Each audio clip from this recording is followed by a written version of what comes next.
Lepas tu hak malam ni, hak penting lagi kita mengaji. Mir rabbihim. Min, dari. Rabbihim, Tuhan mereka. Okey. Min itu nak cerita hudan tu nakirah sama dengan hudan hak sebelum ni. Maksud apa? Tuhan buat tak serupa ya.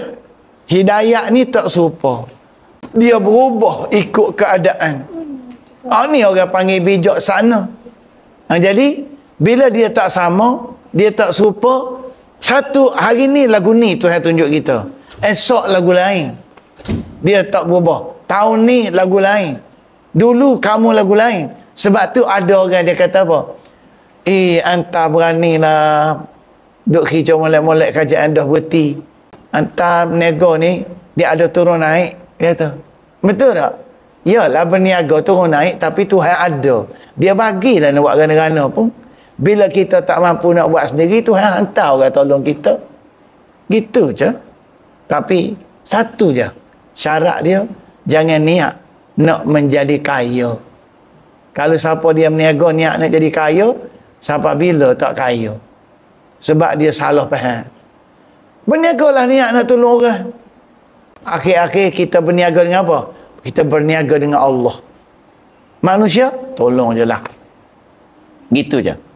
Lepas tu, kenapa dia guna hudan? Hudan di situ disebut mir rabbihim, dari Tuhan mereka. Apa maksud min tu? Bermaksud hidayat tidak mari daripada akal. Hidayat tidak mari daripada ilmu. Boleh tu?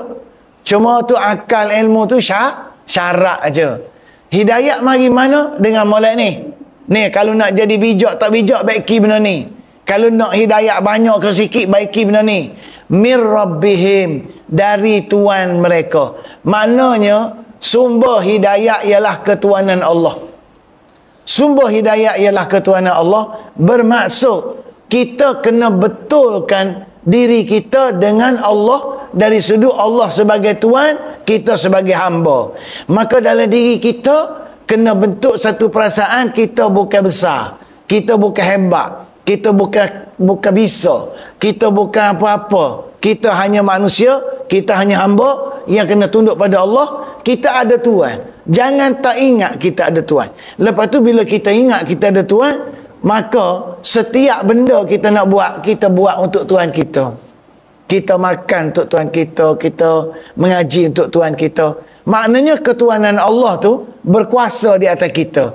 Allah bertahta di atas kita. Bukan kita tak peduli. Maka sebab tu ketuhanan Allah ni mudah sangat runtuh. Bila kita buat satu dosa je, rosak ketuhanan Allah. Bila kita langgar satu benda je, rosak ketuhanan Allah. Faham tu? Kalau hak tertentu kita langgar tu tak apalah, tapi kita kata hak tu hak sengaja, hak tak sengaja ni tak tahan.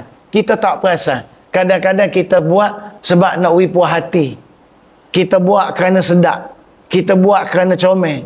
Betul tak? Kita buat kerana dia laku. Apa niaga benda ni? Laku ni. Tak. Kita buatlah kerana nak tolong orang. Contoh kita pergi beli buah hari ni. Kita beli buah. Banyak kita beli. Kita bagi duit. Baru 40 riyal. 10 riyal 3 kilo. 10 riyal 2 kilo. Oh, murah benar buah. Buah besar-besar comel-comel. Lepas tu, ingat habis 560 ke? Bagi habis 40 riyal. Tuan dia kata apa? Tuan dia kata, tak saya cukup 100 lah. Kata boleh, tapi tak habis nak makan. Tunggu, esok lusa kita mari beli pula. Makan dulu. Tapi kita rasa bahagia sebab apa?